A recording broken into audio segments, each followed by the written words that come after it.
அனைவருக்கும் வணக்கம். Welcome to Kaushi's kitchen. இன்னைக்கு நம்ம கிச்சனில் பார்க்க போகிறது தக்காளி சட்னி. தக்காளி சட்னி நம்ம நிறைய வேரியேஷன்ஸில் பண்ணுவோம். இந்த சட்னி என்னோட அம்மாவோட ரெசிபி. இதில் அவங்க கொத்தமல்லி விதை சேர்ப்பாங்க. கொத்தமல்லி விதை சேர்க்கறதுனால இந்த தக்காளி சட்னி இன்னமுமே கொஞ்சம் கூடுதல் சுவையாக இருக்கும். இட்லி தோசை கூட ரொம்ப ரொம்ப நல்லாயிருக்கும். வாங்க தக்காளி சட்னி எப்படி பண்ணுறதுன்னு பார்க்கலாம். தக்காளி சட்னி செய்வதற்கு தேவையான பொருட்கள்: பெரிய வெங்காயம் 1. இந்த வெங்காயம் உங்களுக்கு சைஸ் சின்னதாக இருந்ததுன்னா தக்காளியோட அளவு கம்மி பண்ணிக்கலாம். ஸோ பெரிய வெங்காயம் நான் 1 எடுத்திருக்கேன். அதனால் தக்காளி மீடியம் சைஸ் தக்காளி 4 எடுத்திருக்கேன். பூண்டு 5-6 பல். சிகப்பு மிளகாய் 10, இல்லைன்னா காரத்துக்கு தகுந்த மாதிரி சேர்த்துக்கோங்க. மல்லி விதை 2 டேபிள் ஸ்பூன். நல்லெண்ணெய் 2 டேபிள் ஸ்பூன். நீங்கள் சன்ஃப்ளவர் ஆயில் கூட யூஸ் பண்ணிக்கலாம். ஆனால் நல்லெண்ணெய் ரொம்ப சுவையாக இருக்கும். உப்பு தேவையான அளவு. தாளிப்பதற்கு நல்லெண்ணெய் 3 டேபிள் ஸ்பூன், கடுகு அரை டேபிள் ஸ்பூன், உளுந்தம்பருப்பு 1 டேபிள் ஸ்பூன், கருவேப்பிலை சிறிதளவு. முதல்ல எல்லா பொருளையும் நம்ம வணக்கி எடுக்க போகிறோம். கடாயில் நல்லெண்ணெய் 2 டேபிள் ஸ்பூன் சேர்த்துக்கலாம். எண்ணெய் நல்லா காயட்டும். எண்ணெய் காஞ்சதும் வெங்காயம் சேர்த்துடலாம். வெங்காயம் 1-2 நறுக்குனா போதும். ஏன்னா நம்ம அரைக்க தான் போகிறோங்கிறதுனால பொடி பொடியாக நறுக்கணும்னு அவசியம் இல்லை.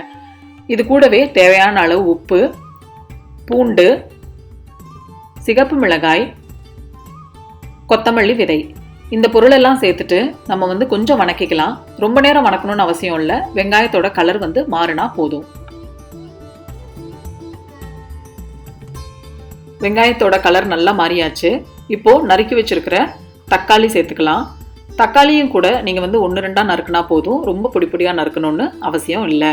இப்போ தக்காளியும் சேர்த்ததுக்கு அப்புறமா நல்லா வணக்கணும். இந்த சமயத்தில் தான் நம்ம இந்த வெங்காயம் தக்காளி எல்லாமே உங்களுக்கு நல்லா வணக்கி எடுக்க போகிறோம். இப்போ இந்த வணக்கும் போது நீங்கள் தண்ணி சேர்க்க வேண்டாம். இந்த தக்காளியில் இருக்கிற தண்ணியே சேர்ந்து நல்லா உங்களுக்கு சாஃப்டாக மாறும். ஸோ நல்லா சாஃப்டாக ஆனதுக்கப்புறம் நம்ம நல்லா ஆற வச்சிடலாம். ஆற வச்சதுக்கப்புறம் தான் அரைக்க போகிறோம். ஸோ இப்போ இந்த மிக்சர் நல்லா ஆறட்டும். நல்லா ஆறிடுச்சு. இப்போ இதை மிக்சியில் போட்டு நைஸாக அரைச்சி எடுத்துக்கலாம். நான் தண்ணி சேர்க்காமல் அரைச்சிருக்கேன். உங்களுக்கு வேணும்னா கொஞ்சமாக தண்ணி சேர்த்து நல்லா நைஸாக அரைச்சி எடுத்துக்கோங்க. கடாயில் எண்ணெய் சூடு பண்ணிக்கலாம். நான் நல்லெண்ணெய் தான் யூஸ் பண்ணியிருக்கேன். இந்த சட்னிக்கு நல்லெண்ணெய் ரொம்ப ரொம்ப நல்லாயிருக்கும். நீங்கள் எந்த எண்ணெய் யூஸ் பண்ணுறீங்களோ அதுவே கூட சேர்த்துக்கலாம். கடுகு போட்டு தாளிக்க போகிறோம். கடுகு போட்டுட்டு நல்லா பொடபடன் பொரியட்டும். பொரிஞ்சதுக்கப்புறமா உளுந்தம்பருப்பு சேர்க்கலாம். கொஞ்சம் கருவேப்பிலை. இது 3ஐயும் சேர்த்துட்டு உளுந்தம்பருப்பு நல்லா பொன்னிறமாக மாறட்டும். தாளிச்சதும் நம்ம அரைச்சி வச்சிருக்கிற சட்னியை சேர்த்துடலாம்.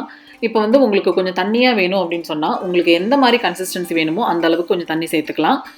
நான் இந்த அரைச்ச ஜார்லேயே கொஞ்சமாக தண்ணி ஊற்றி அந்த தண்ணியையும் இதில் சேர்க்குறேன்.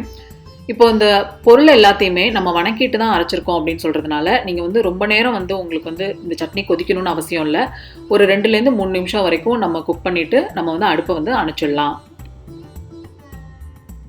அவ்வளோதான். கொத்தமல்லி விதை சேர்த்த தக்காளி சட்னி இஸ் ரெடி.